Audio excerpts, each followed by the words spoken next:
Malam itu hujan baru saja reda di sebuah desa terpencil di lereng gunung. Tanah basah mengeluarkan aroma anyir bercampur lumpur, dan kabut tipis bergelayut di antara pepohonan bambu yang melingkari jalan setapak menuju desa.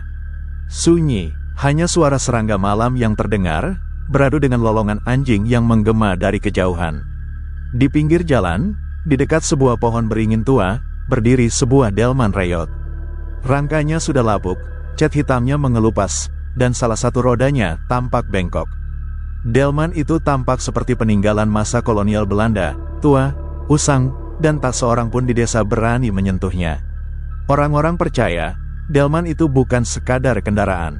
Ia adalah warisan kutukan, peninggalan seorang dukun sakti dari masa lalu yang konon membuat perjanjian dengan bangsa jin. Siapapun yang berani menjemput rezeki dengan menaikinya, akan diberi kekayaan berlimpah, tapi dengan harga mahal, nyawa manusia sebagai tumbal. Di desa itu, hiduplah seorang lelaki bernama Samsuri. Ia berusia sekitar 40 tahun, tubuhnya kurus, kulitnya legam terbakar matahari. Hidup Samsuri penuh kesialan. Ia dulunya seorang kuli bangunan di kota, tapi sejak proyek tempatnya bekerja bangkrut, ia pulang kampung tanpa tabungan. Istrinya, Lastri, sering sakit-sakitan, sementara anak semata wayangnya, Joni, membutuhkan biaya sekolah yang tidak sedikit. Hidup mereka serba kekurangan, rumahnya reyot, atap bocor, dinding bilik penuh lubang. Bahkan untuk makan sehari-hari pun sering bergantung pada belas kasihan tetangga. Samsuri sering termenung, menatap kosong ke arah hutan dan jalan desa, berpikir bagaimana caranya bisa keluar dari lingkaran miskin yang mencekik. Suatu malam, ia duduk di warung kopi kecil milik Pak Darto. Beberapa lelaki desa berkumpul, bercakap soal panen yang gagal dan harga beras yang melonjak. Tapi obrolan itu tiba-tiba berubah saat salah satu lelaki tua, Mbah Wiryo, menyebut tentang delman tua di bawah pohon beringin. Kowe ngerti tuh, delman iku dudu delman sembarangan. Wis suwe dadi tempat pesugihan. Wong-wong sing wani numpak iku, bakal sugih sak mendadak. Tapi kudu ana tumbale, katanya dengan suara bergetar. Samsuri mendengarkan dengan saksama. Hatinya berdebar. Ia tahu rumor itu, tapi tak pernah benar-benar percaya. Namun malam itu, rasa putus asa menekan pikirannya. Bayangan rumah bobrok, anak kelaparan, dan istrinya yang makin pucat membuat cerita Mbah Wiryo terdengar, menggoda. Sepulang dari warung, Samsuri tak bisa tidur. Ia memandang langit-langit rumah yang bolong, mendengar suara batuk istrinya, dan melihat anaknya meringkuk lapar. Ia menggertakkan gigi, hatinya berbisik, apa salahnya mencoba? Kalau benar, aku bisa menyelamatkan keluarga ini. Malam berikutnya, di saat bulan sabit menggantung pucat di langit, Samsuri memberanikan diri mendekati pohon beringin. Delman tua itu masih berdiri di sana, diam, seperti menunggu. Udara di sekitarnya begitu dingin, menusuk tulang, meski malam itu bukan musim hujan. Samsuri menelan ludah, ia melangkah mendekat, lalu mengusap rangka kayu delman itu. Tiba-tiba, angin berhembus kencang, bambu-bambu di sekitar berderik seperti orang menjerit. Dari dalam delman terdengar suara lirih, entah dari mana asalnya. Siapa yang berani memanggilku? Samsuri terlonjak, wajahnya pucat. Suara itu berat, bergema, seperti berasal dari perut bumi. Ia ingin lari, tapi kakinya kaku. Dengan suara gemetar, ia berkata, "Aku, Samsuri, aku butuh pertolongan. Aku ingin kaya, aku ingin keluargaku selamat dari kemiskinan." Sunyi beberapa detik, lalu suara itu kembali terdengar, lebih jelas. "Naiklah, sampaikan keinginanmu di dalam. Tapi ingat, semua yang datang, ada bayarannya." Samsuri terdiam, keringat dingin mengucur di pelipisnya. Tapi bayangan istrinya yang sakit dan anaknya yang lapar membuatnya menggertakkan gigi. Ia menaiki delman itu dengan langkah ragu. Begitu ia duduk, roda delman yang semula bengkok bergerak perlahan. Kuda hitam yang tak ada sebelumnya kini tiba-tiba muncul di depan. Matanya merah menyala, napasnya mengeluarkan asap panas. Delman itu bergerak sendiri, masuk ke jalan gelap di bawah hutan bambu. Samsuri menahan napas. Ia sadar, ia baru saja memasuki dunia lain, dunia yang dijaga bangsa jin. Dan di sanalah awal segalanya dimulai. Delman itu melaju tanpa kusir, hanya ditarik oleh seekor kuda hitam besar dengan mata merah menyala. Roda berderit keras, memecah kesunyian malam. Samsuri memegang erat sisi kursi, jantungnya berdetak kencang. Jalan yang ditempuh bukan lagi jalan desa biasa. Pepohonan di sisi kanan kiri terlihat asing. Batang-batangnya hitam pekat, dedaunannya bergerak seperti tangan yang ingin meraih. Kabut pekat menyelimuti jalur itu. Sesekali terdengar suara tangisan, tawa cekikikan, atau lolongan aneh dari kegelapan. Samsuri ingin menutup telinganya, tapi suara-suara itu justru bergema di dalam kepalanya. Setelah beberapa lama, Delman berhenti di sebuah tanah lapang. Di sana berdiri sebuah pendopo tua, tapi atapnya penuh lumut dan tiang kayunya seolah terbuat dari tulang belulang manusia. Obor merah menyala di sudut-sudutnya, memberi cahaya samar. Seekor burung gagak hinggap di tiang, lalu terdengar suara berat yang sama dengan sebelumnya. "Turunlah, manusia, kau sudah memanggilku." Dengan kaki gemetar, Samsuri turun dari delman. Dari balik pendopo, muncul sosok tinggi besar berselimut jubah hitam. Wajahnya tak terlihat, hanya dua bola mata kuning menyala dari balik kerudung. "Kau Samsuri, bukan?" Suaranya bergema. "Iya," jawab Samsuri, hampir tak bisa mengucapkannya. "Kenapa kau memanggilku?" Samsuri menelan ludah. Aku ingin kaya. Aku ingin keluargaku hidup layak. Aku ingin terbebas dari kemiskinan ini." Makhluk itu tertawa pelan, suara tawanya seperti geraman serigala. "Manusia, selalu serakah. Baiklah, kau akan mendapat apa yang kau inginkan. Rumahmu akan penuh makanan, emas, uang. Kau akan dihormati, dicemburui, ditakuti. Tapi ingat," sosok itu mendekat, suaranya berubah dingin. "Tidak ada yang gratis. Setiap harta yang kau dapat, akan dibayar dengan nyawa manusia. Kau tak perlu memilih siapa, karena aku yang menentukannya. Kau hanya perlu menerima." Samsuri terdiam. Kata-kata itu menusuk kepalanya. Nyawa, ia memikirkan Lastri dan Johnny. Apakah ia tega? Tapi bayangan anaknya yang kelaparan membuat hatinya membatu. Mungkin, yang jadi tumbal bukan orang dekatku. Bisa saja orang lain. Aku hanya butuh bertahan.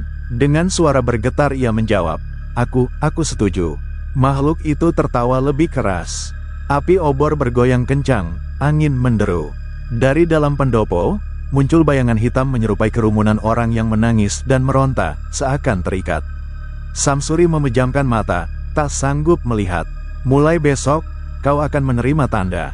Ikuti saja, kau akan tahu rezeki itu dari mana. Tapi ingat, sekali kau masuk, tak ada jalan keluar."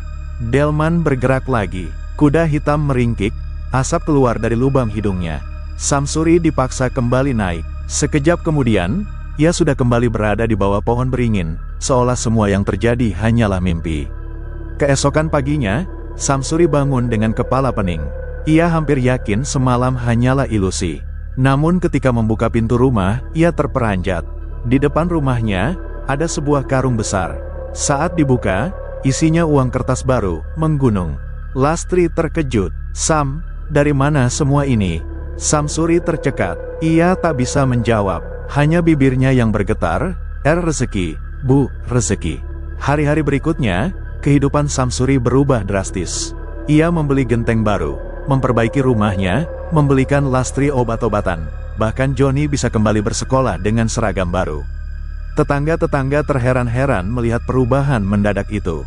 "Aneh ya, wong Samsuri dulu kere, kok sekarang kaya mendadak," bisik beberapa orang di warung. Samsuri hanya tersenyum. Dalam hatinya, ia merasa lega, tapi sekaligus takut. Ia masih mengingat jelas perjanjian itu. Seminggu kemudian, kabar duka menyebar di desa. Pak Darto, pemilik warung kopi, ditemukan meninggal mendadak di sawah. Tak ada luka, tak ada sebab jelas. Tubuhnya kaku dengan mata melotot. Samsuri terdiam mendengar berita itu. Dalam hatinya ia merasa sesuatu menusuk. Apakah ini tumbalnya? Malamnya, ketika ia duduk sendirian, ia mendengar suara samar dari luar rumah. Suara kuda berderap, roda delman berderit. Ia mengintip keluar, dan benar, di bawah cahaya bulan, delman tua itu berdiri di depan rumahnya, meski seharusnya ia tetap di bawah pohon beringin. Suara berat itu bergema lagi, meski tak ada wujud yang terlihat. "Pak Darto sudah kuambil. Kau lihat bukan? Tak ada yang menuduhmu. Semua tampak wajar. Kau tetap aman, dan hartamu bertambah. Itu harga yang harus dibayar." Samsuri gemetar. Ia tahu benar apa yang terjadi. Rasa bersalah menusuk hatinya, tapi rasa lega karena keluarganya terjamin membuatnya menutup rapat mulut. Lastri pernah bertanya lagi, "Sam, kau pasti tidak melakukan sesuatu yang aneh kan?" Tiba-tiba kayak begini, Samsuri hanya menggeleng, "Tidak, Bu, jangan khawatir." Namun setiap malam, suara derap kuda dan derit roda delman semakin sering terdengar. Setiap kali ada uang atau emas baru yang muncul di rumahnya, selalu saja beberapa hari kemudian ada kabar kematian mendadak di desa. Orang-orang mulai ketakutan, menyebut desa mereka sedang dilanda kutukan. Tapi hanya Samsuri yang tahu siapa dalangnya. Dan ia mulai sadar, dirinya sudah benar-benar terikat dengan delman pesugihan bangsa jin peminta nyawa. Hari-hari berjalan dengan cepat, kehidupan keluarga Samsuri kini jauh berbeda. Rumahnya sudah tidak lagi bocor, dapur penuh makanan, bahkan Joni, anak sematawayangnya, mendapat sepeda baru untuk pergi ke sekolah. Lastri, meski heran, hanya bisa bersyukur.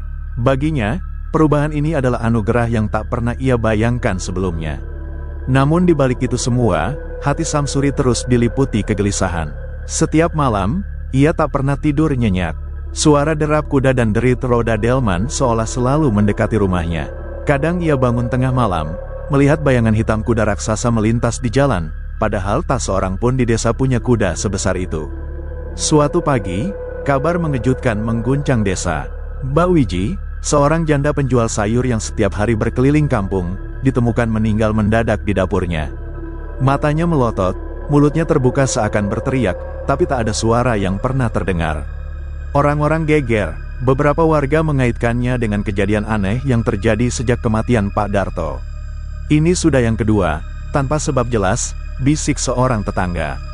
Sepertinya ada sesuatu yang tak wajar di desa kita. Samsuri terdiam, darahnya serasa berhenti mengalir. Ia ingat betul, 2 malam sebelumnya delman tua itu datang lagi. Dari balik kabut ia mendengar suara yang sama. Waktunya sudah tiba lagi. Sejak itu ia tak bisa lepas dari perasaan bersalah.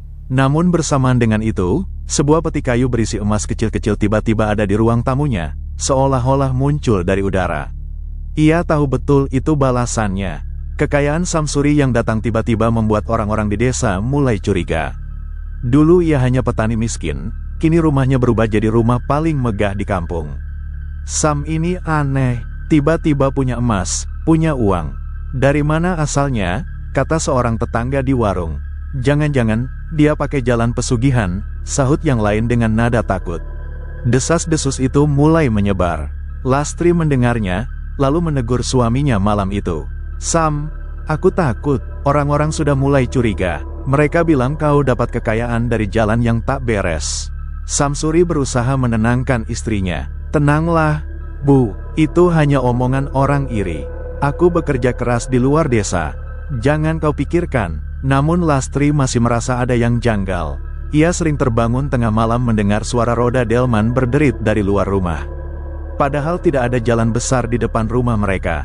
Malam itu, Samsuri duduk sendirian di serambi rumah. Angin malam bertiup dingin.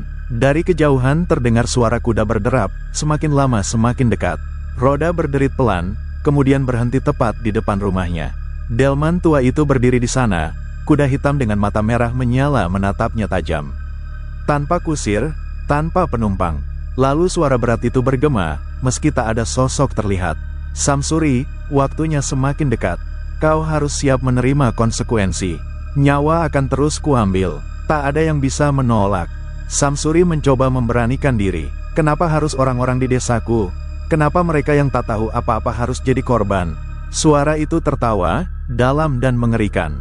Nyawa adalah harga. Kau yang memilih perjanjian ini, bukan aku. Mereka hanyalah bagian dari permainan. Tiba-tiba kuda itu menghentakkan kaki, tanah bergetar.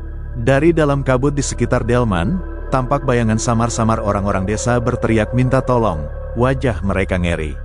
Samsuri berteriak histeris, menutup mata dengan kedua tangan. Saat ia membuka mata lagi, delman itu sudah lenyap, hanya menyisakan jejak roda di tanah. Beberapa hari kemudian, desa kembali geger. Kali ini bukan orang biasa, tapi Pak Lurah yang ditemukan meninggal misterius di rumahnya. Tubuhnya membiru, seolah kehabisan napas, padahal tidak ada tanda-tanda sakit. Warga panik, Mereka yakin desanya benar-benar dikutuk. Beberapa orang mulai melakukan doa bersama, bahkan memanggil dukun untuk mencari tahu penyebabnya. Samsuri makin tertekan. Ia sadar, semakin besar rezeki yang ia terima, semakin besar pula nyawa yang dituntut. Dan sekarang, tumbalnya bukan lagi rakyat jelata, tapi orang penting desa. Lastri pun semakin khawatir. Ia memandang suaminya dengan mata penuh curiga. "Sam, aku mohon, kalau kau benar menyembunyikan sesuatu, hentikan sekarang. Aku takut akan ada yang menimpa kita." Samsuri hanya terdiam. Dalam hatinya ia ingin berkata jujur, tapi bayangan harta dan kenyamanan keluarganya menutup mulutnya rapat-rapat. Namun malam itu, Delman datang lagi. Kali ini tak hanya berhenti di depan rumah, tapi pintu Delman terbuka perlahan, seakan mengundang Samsuri untuk naik. Dari dalamnya terdengar jeritan samar, suara-suara yang memanggil namanya. "Waktumu akan tiba, Samsuri." Semakin dekat, semakin dekat. Samsuri berteriak, menutup telinganya. Ia tahu perjanjian ini bukan lagi sekadar mengorbankan orang lain. Cepat atau lambat, tumbal berikutnya bisa saja orang yang ia cintai sendiri. Sejak kematian Pak Lurah, suasana desa menjadi mencekam. Malam-malam tak lagi terdengar suara canda anak-anak yang biasa bermain di halaman. Orang-orang lebih memilih mengunci pintu sebelum senja turun. Kabar angin beredar cepat, ada kekuatan hitam yang menuntut nyawa di desa itu. Namun tak seorang pun tahu bahwa sumber semua teror itu sebenarnya berada di dalam rumah Samsuri. Lastri, istri Samsuri, makin hari makin merasa ada sesuatu yang sangat salah. Ia sering mendapati suaminya duduk sendiri di serambi tengah malam, tatapannya kosong ke arah jalan. Terkadang bibirnya berkomat-kamit, seolah berbicara dengan seseorang yang tak terlihat. "Sam, dengan siapa kau bicara tadi malam?" tanya Lastri suatu pagi, suaranya bergetar. Samsuri tersentak, berusaha menutupi. "Ah, tidak, aku hanya merenung. Kau terlalu banyak pikiran." Lastri tidak puas. Ia sudah beberapa kali mendengar suara roda Delman di depan rumah mereka. Pernah sekali ia memberanikan diri mengintip lewat celah jendela. Dan hatinya nyaris berhenti berdenyut ketika melihat Delman tua berwarna hitam legam, dengan kuda bermata merah menyala. Tak ada kusir, hanya pintu yang terbuka perlahan, seolah menunggu penumpang. Sejak saat itu, ketakutannya pada suaminya sendiri mulai tumbuh. Suatu sore, Joni, anak sematawayang Samsuri, pulang sekolah dengan wajah pucat. "Ibu, aku lihat delman hitam itu," katanya lirih. Lastri langsung memeluk anaknya. "Kapan kau melihatnya, Nak?" "Tadi, waktu aku lewat jalan dekat pohon beringin." Delman itu berhenti, pintunya terbuka. "Aku dengar ada suara yang memanggil namaku, seperti suara bapak." Lastri tercekat. Ia tak berani langsung bertanya pada suaminya. Tapi sejak hari itu, ia selalu merasa ada sesuatu yang mengintai Joni. Anak itu sering bermimpi buruk, menjerit di malam hari, berkata ada kuda besar yang hendak menariknya masuk ke dalam gerobak hitam. Di warung desa, nama Samsuri mulai sering jadi bahan bisik-bisik. "Semua kematian itu dimulai setelah Sam jadi kaya mendadak," ucap seorang lelaki. "Aku juga dengar, malam-malam ada delman lewat depan rumahnya. Padahal siapa yang masih pakai delman sekarang?" Sambung yang lain. Beberapa orang mulai menaruh curiga yang lebih serius. Bahkan ada yang berencana melaporkan ke kepala dusun pengganti, agar diadakan pengusiran atau pembersihan kampung. Samsuri mendengar kabar itu. Ia marah, tapi juga takut. Amarahnya bercampur rasa panik. Dalam hati ia tahu, jika orang-orang benar-benar mencari tahu, rahasianya akan terbongkar. Namun di sisi lain, ia juga sudah terlalu dalam terjerat pesugihan. Malam itu, angin bertiup kencang. Pohon bambu di belakang rumah berderak-derak menakutkan. Samsuri duduk sendiri, mencoba menenangkan hati. Tapi tiba-tiba ia mendengar derap kuda yang sangat keras, lebih keras dari biasanya.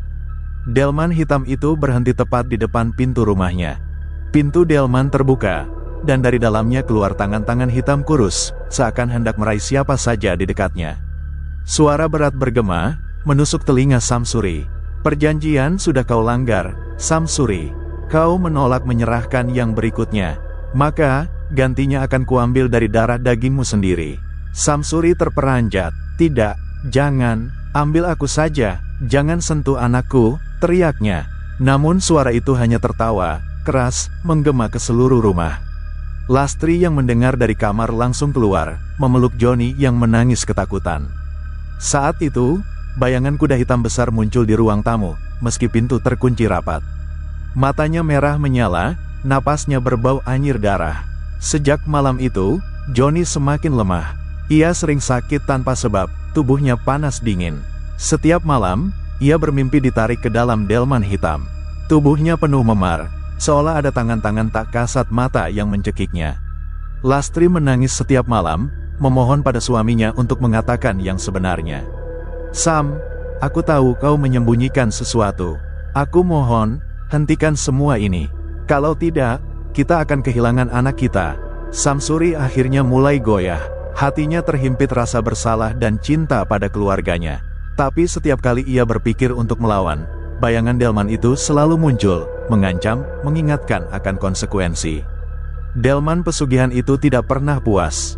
Dan kini, ia menuntut nyawa yang paling berharga, anak kandungnya sendiri. Sejak Joni jatuh sakit karena teror gaib yang terus-menerus, rumah Samsuri berubah menjadi seperti neraka. Tangisan anak kecil itu hampir setiap malam terdengar, bercampur dengan doa-doa lirih Lastri yang memohon keselamatan bagi putranya. Namun doa itu terasa hampa ketika bayangan kuda hitam dan delman tua terus menghantui. Dalam keputusasaan, Samsuri akhirnya pergi diam-diam ke desa sebelah, menemui seorang dukun tua bernama Mbah Surono. Orang-orang mengatakan Mbah Surono paham dengan ilmu gaib dan sering membantu orang yang diganggu makhluk halus. Di gubuk reyot itu, Samsuri berlutut, air matanya menetes. "Bah, tolong aku sudah terjerat perjanjian dengan bangsa jin. Mereka ingin mengambil anakku." Mbah Surono menatapnya tajam. "Aku sudah mendengar desas-desus tentangmu, Sam. Kau yang memanggil delman hitam itu, bukan?" Samsuri menunduk, wajahnya pucat. "Aku tergoda, Bah. Aku ingin kaya, ingin dihormati. Tapi aku tidak menyangka bayarnya begini mahal." Dukun tua itu menghela napas panjang. "Pesugihan delman bukan pesugihan biasa. Itu warisan kuno, media bangsa jin yang haus darah. Setiap kali ia muncul, ia akan terus menuntut nyawa. Kau bisa melawan, tapi risikonya besar. Bisa jadi justru kau, atau keluargamu, yang lebih cepat binasa." Meski penuh rasa takut, Samsuri meminta bantuan. Mbah Surono akhirnya setuju, tapi memberi syarat, Samsuri harus benar-benar siap mengorbankan dirinya sendiri jika ingin menyelamatkan anaknya. Malam itu juga, mereka melakukan ritual di bawah pohon beringin besar, tempat pertama kali delman pesugihan itu muncul. Samsuri duduk bersila, sementara Mbah Surono membakar dupa dan membaca mantra-mantra tua. Angin berhembus kencang, kabut turun menutup pandangan. Lalu terdengar suara derap kuda mendekat. Tanah bergetar, delman hitam itu muncul dari balik kabut, lebih menyeramkan dari sebelumnya. Rodanya berputar meski tidak menyentuh tanah, kudanya mendengus dengan mata merah membara. Suara berat menggema, "Samsuri, kau berani melawan? Kau sudah berhutang, kau tak bisa lari. Bayar dengan nyawa." Tangan-tangan hitam kurus muncul dari jendela delman, berusaha meraih tubuh Samsuri. Mbah Surono menghunus keris pusaka, lalu menancapkannya ke tanah. Cahaya samar muncul, menciptakan lingkaran pelindung. "Jangan takut, Sam. Ingat niatmu, lindungi anakmu. Jangan goyah." Namun delman itu tertawa, suara yang membuat bulu kuduk merinding. Dari pintu delman, muncul sosok tinggi berjubah hitam, wajahnya samar seperti asap, matanya merah bercahaya. Itulah jin penunggu delman pesugihan. Sosok jin itu menunjuk Samsuri dengan jemari panjangnya. "Kau sudah menikmati kekayaan, kau sudah mendapat kehormatan. Kini gilirannya menuntut balas. Nyawa anakmu adalah pembayaran yang sah." Samsuri gemetar. "Tidak, ambil aku saja, jangan anakku." Jin itu tertawa dingin. "Kau pikir kau bisa menentukan? Kau hanyalah budak perjanjian." Mbah Surono mencoba menangkis dengan mantra, tapi tubuhnya terhempas ke tanah. Darah mengalir dari mulutnya. "Sam, hanya kau yang bisa memutus perjanjian ini. Kau harus menyerahkan apa yang paling berharga," katanya terengah. Samsuri bingung. "Apa maksudmu, Bah?" "Delman itu terikat pada keserakahanmu. Selama kau masih menginginkan harta, ia akan terus hidup. Lepaskan segalanya, lepaskan dirimu, atau semua akan mati." Ketika Samsuri masih bimbang, tiba-tiba dari kejauhan terdengar jeritan. Itu suara Lastri. Ia yang tak tahan menunggu di rumah, diam-diam mengikuti mereka ke pohon beringin bersama Johnny. Lastri berlari membawa anaknya, tapi sebelum sempat mendekat, pintu delman terbuka. Suara melengking terdengar, lalu tangan-tangan hitam menjulur dan meraih Johnny. Tubuh kecil itu terangkat ke udara. "Johnny!" teriak Lastri histeris. Samsuri meloncat, mencoba meraih anaknya. Tapi jin itu lebih cepat. Johnny ditarik masuk ke dalam kegelapan delman, pintunya menutup dengan keras. Tangisan anak itu lenyap begitu saja. Lastri jatuh tersungkur, menjerit sekeras-kerasnya, meronta tanpa henti. "Anakku, anakku, kembalikan dia!" Samsuri membeku, tubuhnya gemetar hebat. Hatinya hancur. Ia berlari menghantam pintu delman, tapi sia-sia. Delman itu menghilang bersama suara tawa jin yang menggema, meninggalkan kegelapan mencekam. Malam itu menjadi awal dari kehancuran Samsuri. Ia gagal menyelamatkan anaknya. Lastri jatuh sakit jiwa karena trauma. Desa semakin yakin bahwa keluarga Samsuri adalah sumber segala musibah. Samsuri tahu, ini belum berakhir. Jin itu akan kembali, menuntut lebih banyak nyawa, sampai ia benar-benar menyerahkan dirinya sendiri. Namun satu hal yang jelas, ia sudah kehilangan hal paling berharga. Tidak ada kekayaan, tidak ada kehormatan, yang bisa menggantikan tawa dan kehidupan putra kecilnya. Dan dalam penyesalan yang membakar, Samsuri bersumpah, ia akan mengakhiri semua ini, meski harus mati sekalipun.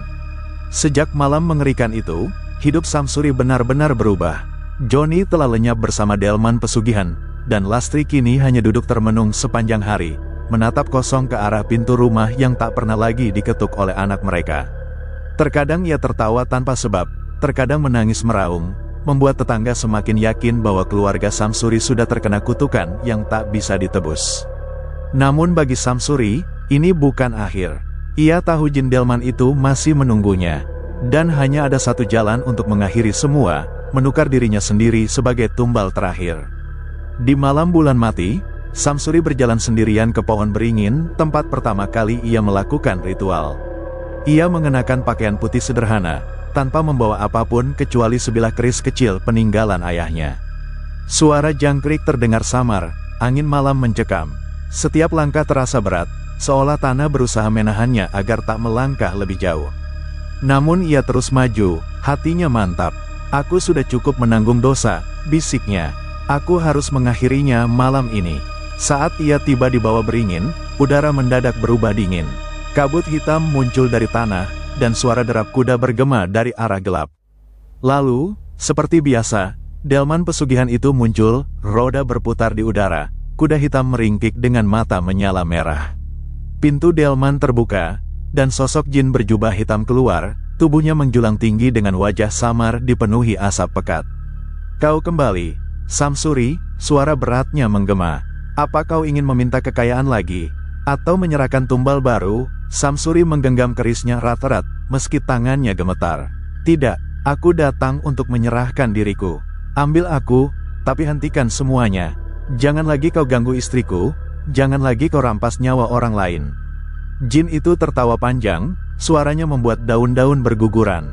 "Kau pikir semudah itu? Kau sudah berhutang terlalu banyak. Nyawa anakmu, nyawa-nyawa lain, semuanya sudah jadi milikku. Tapi, jika kau ingin menebus, kau harus menyerahkan bukan hanya nyawamu, tapi juga rohmu. Kau akan jadi kusir abadi delman ini, selamanya." Samsuri menelan ludah. Ia sadar inilah harga yang harus dibayar.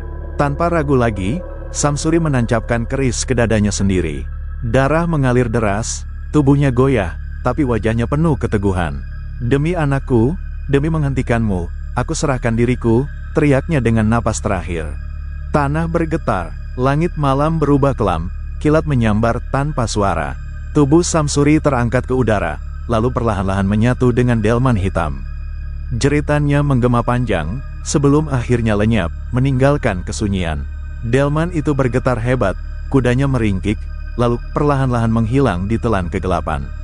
Keesokan harinya, warga desa menemukan tubuh Samsuri tak bernyawa di bawah pohon beringin, dengan keris masih menancap di dadanya. Anehnya, wajahnya terlihat tenang, seolah ia sedang tidur dalam damai. Sejak malam itu, delman hitam tidak pernah lagi muncul di desa. Musibah demi musibah berhenti. Lastri, meski jiwanya sudah rapuh, mulai pulih perlahan setelah dirawat keluarganya. Namun ia tak pernah berhenti menatap pintu rumah, seolah masih menunggu Joni pulang. Orang-orang desa akhirnya percaya, Samsuri telah mengorbankan dirinya untuk memutus perjanjian terkutuk itu. Namun, ada sebagian yang berbisik, di malam-malam tertentu, di jalanan sepi dekat hutan, masih terdengar derap kuda samar, dan bayangan sebuah delman melintas cepat tanpa kusir.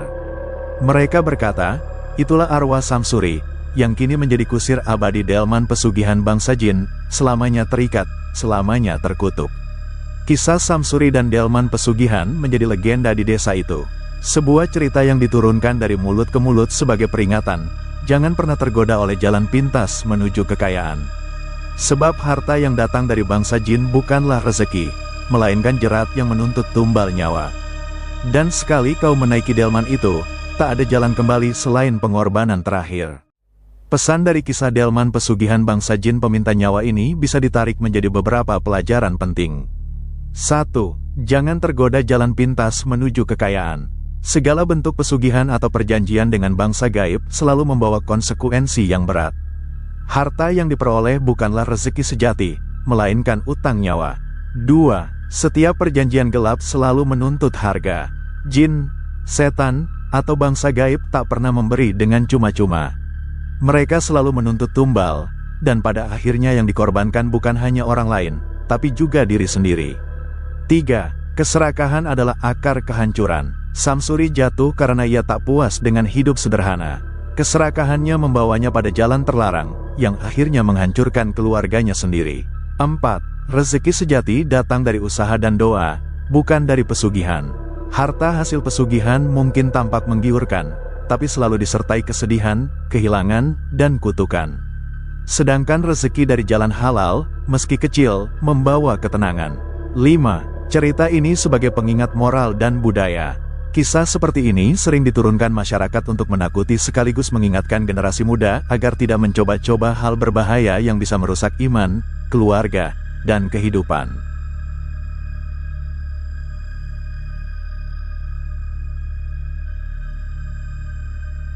Jika kalian suka dengan konten saya, tekan like dan subscribe. Terima kasih.